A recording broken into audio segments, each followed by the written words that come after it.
দিন শেষে আপনার হাতে টাকাই শেষ কথা বলে।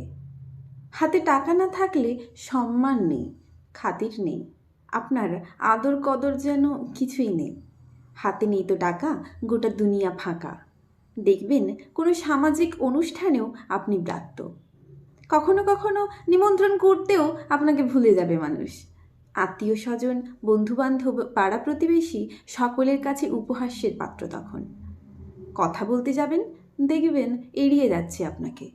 উপার্জন না থাকলে সংসারেও আপনি বাড়তি বোঝা। টাকা না থাকলে তো আপনাকে কম কথা বলতে হবে, কিন্তু শুনতে হবে অনেক বেশি। যতই বলি টাকাই কি সব, ঠিকই টাকা সব নয়, তবে টাকা না থাকলে আপনার সব কিছু ঠিকও থাকবে না আবার।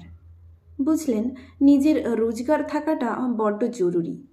আপনার টাকা না থাকলে আপনার কাছের মানুষটাও আপনাকে ছেড়ে কথা বলবে না। শুধু বাঁচতে নয়, মাথা তুলে বাঁচতে গেলে অবশ্যই টাকা লাগে। ছেলে হোক বা মেয়ে, উভয়েরই টাকা উপার্জন করাটা খুব জরুরি।